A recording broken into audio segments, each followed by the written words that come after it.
अस्सलाम नाज़रीन, मैं बिलाल शेख आपका मेज़बान आपकी खिदमत में हाज़िर हूँ। आज हमारे पास हमारे साथ मौजूद हैं हमारे साथी और बहुत अच्छे सहाफ़ी और बहुत अच्छे इंसान सदीक़ जान। सदीक़, आपका बहुत शुक्रिया। पाकिस्तान में जो लोग भी नाज़रीन सोशल मीडिया से वाबस्ता हैं, यूट्यूब पे पाकिस्तान के हवाले से ख़बरें सुनते हैं, हालात हाज़रा से आगाही हासिल करना चाहते हैं, पाकिस्तान में हो या बैरून मुल्क, वो सदीक़ जान साहब से डेफ़िनेटली वाकिफ़ हैं। इनकी जो है सियासी नुक्ता नज़र या इनकी सोच से इत्तफ़ाक़ आप करें या ना करें, लेकिन इनका जो अंदाज़ गुफ्तगू है, जो रवानी है, वो डेफ़िनेटली पाकिस्तान के बहुत से एंकर्स से के मुकाबले में कम नहीं है। सदीक़ साहब का बहुत शुक्रिया। सदीक़ साहब, मुझे बताएंगे कि इस शोबे में आपका आना किस तरह हुआ पाकिस्तान में, सोशल मीडिया में? आप पायनियर्स में हैं न्यूज़ के हवाले से। बहुत शुक्रिया सर। एक तो एक सीनियर की जानिब से और एक बड़े भाई की जानिब से ये अल्फाज मेरे लिए बड़ी खुशी की बात है। आपकी मैं मोहब्बतों को मशकूर हूँ।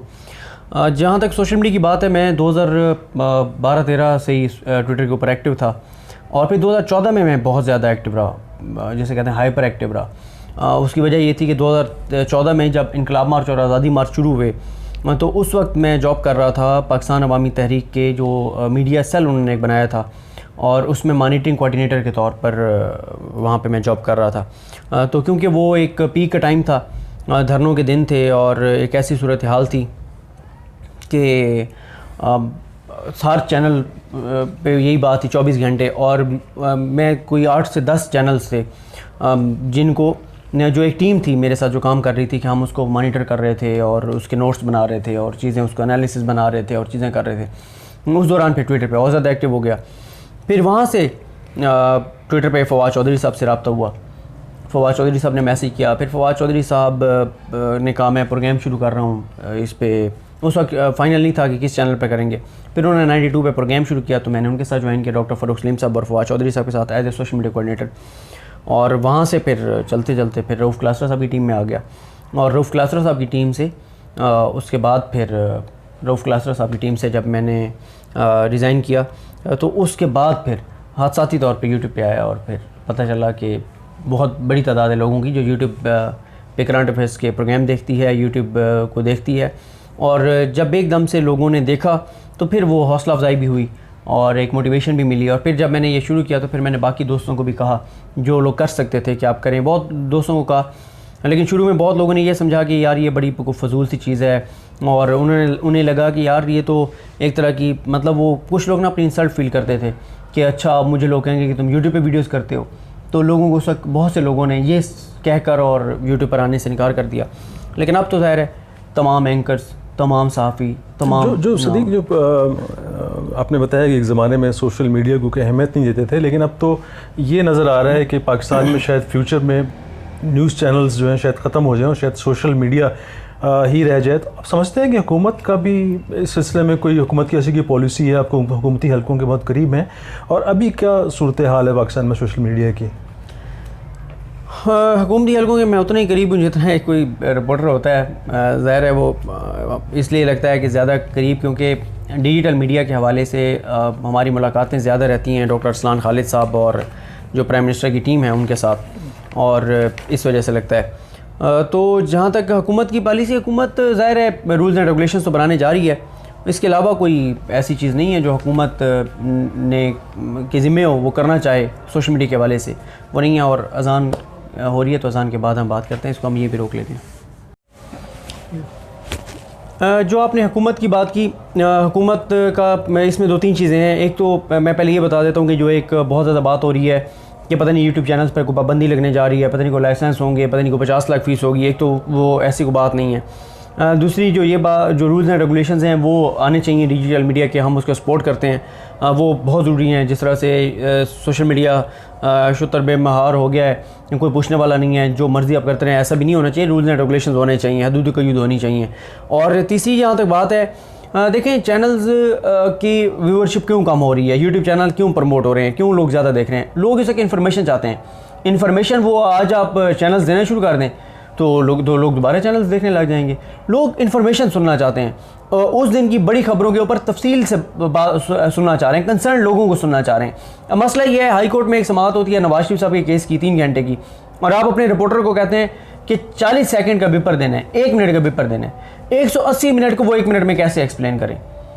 और उसने ज़ाहिर है कई चीज़ों का बैकग्राउंड बताना है, कई चीज़ों को उसने थोड़ा सा उसको आसान अल्फाज में बताना है। अब वो कैसे 1 मिनट में बताए, कैसे वो 1.5 मिनट में बताए। फिर आप शाम को टॉक शो में अपने उस रिपोर्टर को नहीं बिठाते जो समात में था।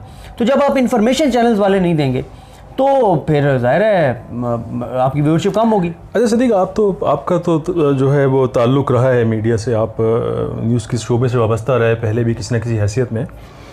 एक इम्प्रेशन पाकिस्तान में ये भी है कि सोशल मीडिया ने हर शख्स को सहाफ़ी बना दिया है, और इसका एक नुकसान ये भी हुआ है कि लोगों की प्राइवेट ज़िंदगी बहुत मुतासर हो रही है। जिसका जी चाहता है मोबाइल उठा के वो सहाफ़ी बन जाता है, और इसके कोई ऐसे कानून भी नहीं है। अभी बना रही है हुकूमत कानून। तो आप समझते हैं बहुत आसान है सोशल मीडिया पे आना, यूट्यूबिंग शुरू कर देना? आपको क्या देखिए, यूट्यूबर और जर्नलिस्ट में फ़र्क है। यूट्यूबर कोई भी हो सकता है, जर्नलिस्ट हर कोई नहीं हो सकता। और ये बात मैं 1000% इत्तफ़ाक़ करता हूँ। मैं ख़ुद कई लोगों को देखता हूँ कि कई इशूज़ ऐसे आते हैं जिनके ऊपर क्योंकि व्यूज़ बहुत ज़्यादा आ रहे होते हैं तो लोग उसके ऊपर तसलसल से वीडियोस करना शुरू कर देते हैं। यानी आप ये देखें कि साने मोटरवे जो हुआ उसके ऊपर मेरा ख्याल है कि मैंने कोई 1 या 2 वीडियोस की होंगी बस, उसके बाद नहीं की, ठीक है। लेकिन उसके ऊपर आप कई यूट्यूब चैनल्स पे देखें 50-50 60-60 वीडियोज़ आपको मिलेंगी, रोज़ाना एक नई स्टोरी। आबिद को ये हो गया, आबिद को वो हो गया, आबिद ने ये कर दिया, आबिद ने वो कर दिया, फ़लाँ ने ये कर दिया, फ़लाँ ने वो कर दिया। तो ये अच्छा, फिर ये बात दुरुस्त है, यूट्यूब पे मीडिया मेन स्ट्रीम मीडिया से ज़्यादा टेबल स्टोरीज़ होती हैं। सोशल मीडिया पे मेन स्ट्रीम मीडिया से ज़्यादा लोगों की पकड़ी उछाली जाती हैं। सोशल मीडिया पे मेन स्ट्रीम मीडिया से ज़्यादा सतही कंटेंट अब आने लग गया है। अच्छा जो कंटेंट है इंफॉर्मेशन वाला, जो एथिक्स पे पूरा उतरता है, वो कम है। क्यों? अब मसला क्या है, अगर तो मैं हाई कोर्ट में गया हूँ, अगर मैं सुप्रीम कोर्ट में गया हूँ, अगर मैं पार्लियामेंट में गया हूँ, अगर मैं किसी स्टोरी पे इन्वेस्टिगेटिव काम किया है, तो मेरे पास बताने के लिए वो है। जब ये चारों चीज़ें मेरे पास नहीं होंगी, ना मैं हाई कोर्ट गया हूँ, ना मैं सुप्रीम कोर्ट गया हूँ, ना मैं पार्लियामेंट गया हूँ, ना मैं कमेटी में गया हूँ, ना मेरे पास कुछ और है, ना मेरे राब्ते हैं, ना मेरे सोर्सेज हैं, कुछ भी नहीं है। मैं आपकी यहाँ बस ये एक जुमला और, जब ये नहीं होगा ना, फिर मैं बैठ के रोज़ाना कोई ना कोई ऐसा एक काम करूँगा कि मैं आपकी बात को थोड़ा आगे बढ़ाना चाह रहा हूँ कि बहुत से हमने देखे हैं जो सोशल मीडिया से वाबस्ता सहाफ़ी जो हैं, जो कोर्ट्स के हवाले से ख़ास तौर पे जो रिपोर्टिंग कर रहे होते हैं, हमने उसमें से, मैं समझता हूँ कि उसमें से 90% से ज़्यादा लोग जो हैं हमने उनको कभी कोर्ट्स में नहीं देखा, क्योंकि मैं खुद कोर्ट्स कवर करता रहा हूँ। लेकिन आप उन लोगों में से हैं जिनको बाकायदा मैंने हाई कोर्ट में भी देखा, आप समाअत के मौके पर मौजूद होते हैं, सुप्रीम कोर्ट में भी। तो एक ऐसे सहाफ़ी में जो कोर्ट में मौजूद ही नहीं है या इवेंट पे मौजूद ही नहीं है और इस तरह आप बाकायदगी से जाते हैं, तो क्या ये नाज़रीन के साथ ज़्यादती नहीं है कि आप वहाँ गए नहीं और आप दूसरों की खबरें सुन के या किसी से लेके आप रिपोर्टिंग कर रहे हैं? इसमें ज़्यादती तो है, ये गलत है, लेकिन हो क्या रहा है, हो ये रहा है। मैं क्यों कहता हूँ अच्छे रिपोर्टर्स को कि आप यूट्यूब पे आएँ। देखें, जब अच्छा रिपोर्टर यूट्यूब पे नहीं होगा तो वो स्पेस जो होगी, वो स्पेस को ऐसा बंदा उसको फिल करेगा जो कि बंदा डिज़र्व नहीं करता। ये हो रहा है, ये बात आपकी दुरुस्त है कि अच्छे रिपोर्टर्स जो हैं वो अभी भी यूट्यूब पे नहीं हैं। अब तो चैनल्स की पॉलिसी बहुत अजीबोगरीब तरह की आने लग गई हैं कि आप यूट्यूब नहीं कर सकते रिपोर्टर्स जो हैं। और मैंने तो कई अच्छे रिपोर्टर्स को कहा है कि अगर ये पॉलिसी है तो आपको अपने इदारों में कंटिन्यू नहीं करना चाहिए, आपको यूट्यूब पे कंटिन्यू करना चाहिए, क्योंकि ये इदारे ना तो प्रॉपर पे करते हैं, टाइम पे तनख्वाह नहीं देते, और फिर ये है कि इनका एक और मसला है कि आपको टाइम नहीं देते, आपको वो जो आपने कवर किया होता है वो बताने की आपको मौका नहीं मिलता। तो इसलिए इसकी वजह यही है, इसकी 3 वजूहत हैं। एक वजह यह है कि अच्छे रिपोर्टर्स नहीं हैं, स्पेस है। दूसरा यह है कि लोग भी ये ज़रा सनसनी वाली बातें सुनना चाहते हैं, एग्जैजरेटेड। और तीसरी वजह यह है कि कोई रूल्स एंड रेगुलेशंस नहीं जो कि आप बनने जा रहे हैं। और आखिरी बात मैं ये भी कहूँगा कि लोगों को, मैं खुद अपना कहता होता हूँ कि आप मेरे से शुरू करें। मेरी 1 साल पहले क्या वीडियो उठाकर देखें, मुझसे पूछेंगे 1 साल पहले तुमने ये कहा था, क्या बना इसका, ताकि मुझे पता हो बात करते हुए कि यार मेरे 1 साल बाद भी मेरा मुहासबा हो सकता है, मेरा एहतसाब हो सकता है, मुझे सवाल हो सकता है।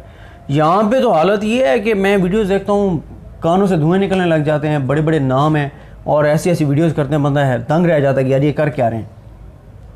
अच्छा, आपकी जो है ज़्यादातर वीडियोस जो हैं, आप बज़ाहिर जो है महसूस ये होता है कि आप तहरीक इंसाफ की साइड पे आप थोड़ा सा झुकाव रखते हैं। आप इमरान खान से ज़ाती मुलाकात भी कही, कितनी मुलाकातें हुई हैं आपकी, और आप समझते हैं कि पाकिस्तान के जो मसाइल हैं उनका हल जो है इमरान साहब के पास है?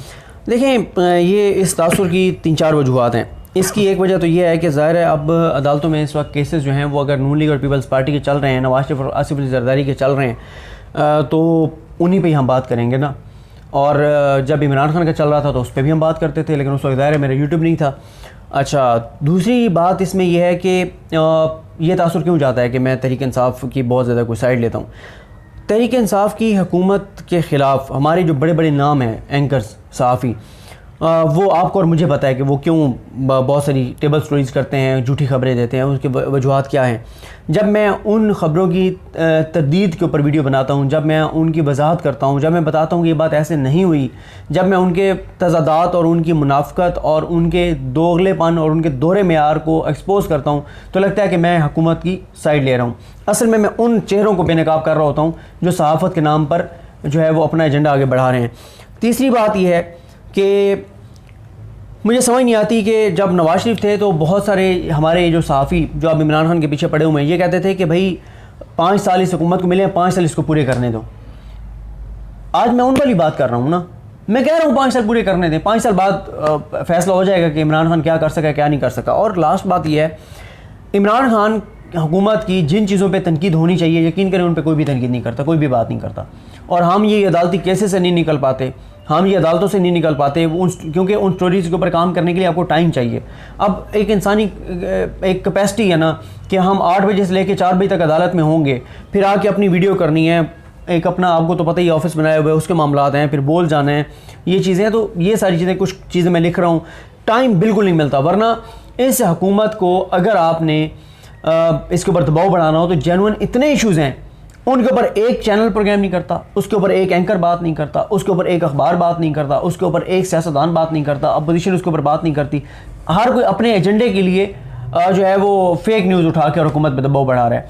कोई जाकर नहीं देखता कि मुल्तान में निश्तर अस्पताल की क्या हालत है, पंजाब में अस्पतालों के हवाले से जो तबाही और बर्बादी हुई पड़ी है। डॉक्टर यास्मीन राशिद, जिनको नवाज शरीफ की तो बहुत फिक्र थी, उनके तो सिराने जाके बैठ गई थी, लेकिन पाकिस्तान के पंजाब के गरीब मरीज़ों की उनको उस तरह से फ़िक्र नहीं जितनी उनको नवाज शरीफ की फ़िक्र थी। अस्पतालों को उस तरह से बेहतर नहीं किया। और एक चीज़ अच्छी की है, वो हेल्थ कार्ड दे रहे हैं ताकि प्राइवेट हॉस्पिटल्स में लोग जाएं, ये बहुत अच्छा है, लोग प्राइवेट हॉस्पिटल्स में जाएं सारा कुछ। लेकिन मैं ये कह रहा हूँ, पैफ वाला मामला था, हज़ार टीचर्स सड़कों पे थे, किसी ने खबर नहीं चलाई। अब कह रहे हैं इशूज़ बेस्ड जो है वो क्रिटिसिज्म होनी चाहिए, जो इशूज़ पे बात नहीं हो रही, रियल इशूज़ पे। सही साहब, कितने व्यूअरशिप है, कितने सब्सक्राइबर हो गए आपके चैनल के हो गए, और आप कितना काम करते हैं अपने चैनल की एक दिन में, कितना वक्त देते हैं? मेरे ख्याल है जो अब तो मेरे फॉलोअर्स जो यूट्यूब पे हैं वो हो गए होंगे 2,60,70,000। और जो मैंने वीडियो करनी होती है, वीडियो से पहले मुझे 1.5-2 घंटे कम से कम लगते हैं तैयारी में। और अगर वो स्टोरी मैंने खुद कवर ना की हो पार्लियामेंट में, सुप्रीम कोर्ट में, हाई कोर्ट में, फिर इससे भी ज़्यादा टाइम लगता है। फिर मैं रिपोर्टर्स और जो सोर्सेज हैं जिनसे हमने तो आपको देखा है, आप तो खाना भी जो है वो काम के दौरान खा रहे होते हैं, तो इतनी मसरूफियत आपकी, आप कह रहे हैं 1-1.5 घंटा देता हूँ। वो नहीं, वीडियो की तैयारी मैं कह रहा हूँ कि जब मैं हाई कोर्ट से आया हूँ कवर करके, तो 1.5-2 घंटे तैयारी एक वीडियो के लिए लगते हैं। और 3 से 4 घंटे भी लग जाते हैं अगर उनमें कोई ऐसे पॉइंट्स हो जो क्लियर ना हो। फिर उसमें मसला ये होता है, कुछ वकला से पूछना होता है, एक वकील को मैसेज किया, दूसरे को किया, तीसरे को किया, चौथे को किया, किसी का रिप्लाई आया, उससे बात की, वो भी मसरूफ़ होते हैं। कोई चीज़ किसी रिपोर्टर से डिस्कस करनी है, और जो स्टोरी खुद कवर ना की हो उसके लिए फिर इंतजार करना पड़ता है। आप राब्ते कर रहे होते हैं 4-5 लोगों से, जिससे टाइम मिलता है कि कोई कहता है कि फ़लाँ जगह आ जाओ। लोग अब व्हाट्सएप पे भी बात उस तरह से नहीं करते, डरते हैं कि यार पता नहीं कॉल रिकॉर्ड हो रही होगी, ये वो, उनको जाके मिलना उनसे वहाँ पे, ये एक मुश्किल काम है। लेकिन क्योंकि ये काम मेरा जुनून और इश्क है, तो इसलिए जो है वो लगा हूँ। कितना यूट्यूब पे करीब कितना कमा लेता है बंदा? खर्चा चल जाता है बंदे का, गुजारा चल जाता है? देखिए, यूट्यूब 2 तरह की चीज़ है। अगर आप इसको पैसे कमाने के लिए शुरू करेंगे, फिर आप बहुत सारी ऐसी चीज़ें कर रहे होंगे, वही बात आ गई कि आप फिर जो है वो मैं अब कई चीज़ें कहूँगा तो बहुत सारे हमारे दोस्त समझेंगे कि मैं हमारी तरफ इशारा कर रहा है। फिर आपको ऐसी कई चीज़ें करेंगे जो कि जिनका हकीकत से कोई ताल्लुक़ नहीं होगा। आप बैठे होंगे कमरे में और आप कभी पता नहीं ट्रंप की और इमरान खान की कान में होने वाली बात के बारे में बता रहे होंगे, कभी आप कोर कमांडर्स कॉन्फ्रेंस का आंखों देखा हाल बता रहे होंगे, और कभी आप क्या कर रहे होंगे, कभी आप क्या कर रहे होंगे, फिर आप ये चीज़ें कर रहे होंगे। लेकिन उसमें आप ज़ाहिर है आप पैसे तो उसमें भी कमा रहे होंगे और बहुत ज़्यादा कमा रहे होंगे। लेकिन अगर आप किसी मकसद के तहत ये काम कर रहे हैं ना और जर्नलिज्म कर रहे हैं, पैसे फिर भी आप कमा रहे होंगे और बहुत अच्छे कमा रहे होंगे, लेकिन आपका मकसद पैसे कमाना नहीं होगा, ये आपका एक जुनून और इश्क है। इतनी कमाई हो जाती है कि घर का खर्चा चल जाए। यूट्यूब बहुत अच्छा पे करता है, यूट्यूब बहुत अच्छा पे करता है। और मैं आपको एक और चीज़ बताऊँ, मेरे जो दोस्त मुझे जानते हैं, आप भी मुझे बहुत अरसे से जानते हैं, या जो मेरे साथ शुरू से रह रहे हैं वो जानते हैं, वो ये बात जानते हैं कि मैं अल्हम्दुलिल्लाह जब से मैंने मीडिया को ज्वाइन किया मैं 16 से 18 घंटे काम करता हूँ, और अभी भी अल्लाह का शुक्र है मैं 14 से 16 घंटे कंफर्म। अब तो मेरा रात को सोते भी मेरा नहीं है। रात को असल में आजकल ये होता है कि सुबह सुप्रीम कोर्ट ना जानो, हाई कोर्ट ना जानो, तो फिर रात सारी जागता हूँ। वो वेबसाइट एक ला रहे हैं और एक डिजिटल मीडिया का सेटअप कुछ दोस्तों के साथ मिलके और नए अंदाज से शुरू कर रहे हैं। पहले तजर्बा किया था, वो कोई इतना ज़्यादा कामयाब नहीं रहा क्योंकि मेरे पास टाइम नहीं था और कुछ और भी वजूहत थी। एक नया सेटअप बना रहे हैं, तो जब सुप्रीम कोर्ट नहीं जाना होता तो फिर सुबह सारी रात जागता हूँ, सुबह सोता हूँ, और अगर जाना हो फिर यह है कि सुबह कोई 2-1 घंटे सो गया नमाज के बाद, फिर वहाँ से वापस आके फिर आके 3-4 घंटे सो गया। तो इस तरह से टुकड़ों में फिर नींद पूरी की जाती है।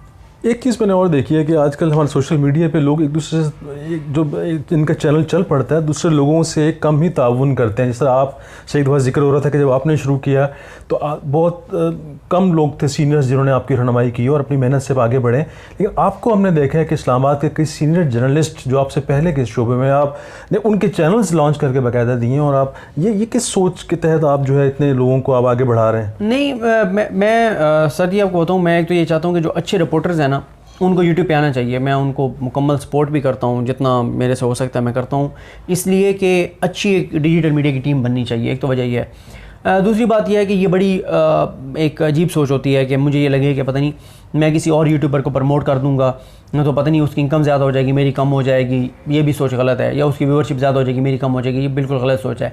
हाँ, ये ज़रूर है कि अब बहुत से लोग हमसे नाराज़ फिर भी होते हैं कि ज़ाहिर है अब एक बंदा कहीं बैठ के और कर रहा है चैनल जिसका जर्नलिज़म से कोई ताल्लुक़ नहीं है, अब वो कहता है कि जी मुझे भी प्रमोट करें। अब मसला ये है कि आपके जो लोग आपको फॉलो कर रहे होते हैं, जो लोग आप पे एतमाद कर रहे होते हैं, भरोसा कर रहे होते हैं, आप जब उनको किसी की वीडियो आप शेयर करते हैं कि वो देखें, तो आप ज़ाहिर है उन्हीं की करते हैं ना जो आप ख़ुद मुतमईन हो। लेकिन अक्सर आप करनी पड़ जाती हैं मजबूरन कुछ ऐसी भी वीडियो शेयर जो आप ख़ुद मुतमईन नहीं होते कि ये बहुत अच्छी वीडियोज़ हैं। लेकिन मैं ये समझता हूँ कि जो भी अच्छे जर्नलिस्ट हैं, जो जिनका जो फील्ड में जाके काम करते हैं या जिनके पास हिस्ट्री है, पॉलिटिकल हिस्ट्री है, जिन्होंने पहले काम किया, उनको चीज़ें पता हैं, उनको प्रमोट करना चाहिए। लेकिन वैसे आपके माशाल्लाह बड़े डाई हार्ड किस्म के फैंस हैं, मोहब्बत करते हैं लोग। अच्छा, आखिरी एक सवाल मैं सदीक से पूछूंगा कि जो नए नौजवान जो इस शोबे की तरफ आना चाह रहे हैं उनको आप क्या मशवरा देंगे, किस तरीके से वो, क्योंकि पाकिस्तान में कोई अकेडमी तो है नहीं डिजिटल मीडिया, किसी भी मीडिया के शोबे में पाकिस्तान में ऐसी कोई अकेडमी नहीं है इलेक्ट्रॉनिक मीडिया में, यूट्यूबिंग के हवाले से उनको क्या मशवरा देंगे इस न्यूज़ के शोबे में जो आना चाह रहे हैं लोग? देखें, जो भी न्यूज़ के शोबे में आना चाह रहे हैं, मैं उनको एक ही बात कहूँगा, और वो ये कहूँगा कि अगर आप घर बैठ के करना चाहते हैं तो आप ना करें। अगर आप घर बैठ के जो बाकी लोग कर रहे हैं उनकी तरह करना चाहते हैं तो फिर आप करें। कम से कम मैं एडवांस माज़रत ख़्वाह हूँ कि मैं इस हवाले से कोई ज़्यादा सपोर्ट नहीं कर सकता किसी को भी। हाँ, आप फील्ड में जा रहे हैं, आप एक बीट को कवर कर रहे हैं, आप ग्राउंड पर हैं, आप वहाँ मौजूद हैं, आप मेहनत कर रहे हैं, तो बिल्कुल आपको मुकम्मल सपोर्ट होगी और मुकम्मल तामुन भी होगा। लेकिन ये कल्चर इसको डिस्करेज करना चाहिए कि आप जो है वो घर बैठ के और आप कर रहे हो। कुछ लोग हैं वो घर बैठ के बहुत अच्छा कर रहे हैं, ज़ाहिर है उनकी एक न्यूज़ सेंस अच्छी है, उनका एक लेकिन अब ये है कि मैंने देखा है कि आप बस आप होश संभालते ही आप जो है वो यूट्यूब शुरू कर दें और आप जनाब आप घर बैठ के चलाएं, तो ऐसे नहीं चल सकता। और देखें ना, मैंने आपको दोबारा यही कहूँगा कि अगर कोई बंदा मेरे कहने पर किसी को देखना शुरू कर देगा तो मैं उसको वही बंदा बताऊँ ना जो वो उसको भी अच्छा लगे देख के, और जिसको मैं प्रमोट कर रहा हूँ वो भी डिज़र्व करता हो। ये तो नहीं हो सकता ना कि अब हर बंदा, तो यूट्यूब पे रश बहुत ज़्यादा लग गया, लेकिन वही लोग रह जाएंगे जिनका कंटेंट अच्छा होगा, जो फेक स्टोरीज़ देते हैं वो एक एक करके एक्सपोज होते चले जाएंगे। जी नाज़रीन, पाकिस्तान में सोशल मीडिया का एक बड़ा नाम सिद्दीक जान साहब हमारे साथ मौजूद थे। हमने इनसे गुफ्तगू की कि वो किस तरह इस शोबे में आए और किस तरह आगे बढ़े, और नौजवानों के लिए भी इन्होंने हमें मशवरे दिए कि किस तरीके से वो इस शोबे में आगे बढ़ सकते हैं। उम्मीद है कि आपको इनसे गुफ्तगू पसंद आई होगी। हमें देखते रहिए। आपका बहुत बहुत शुक्रिया।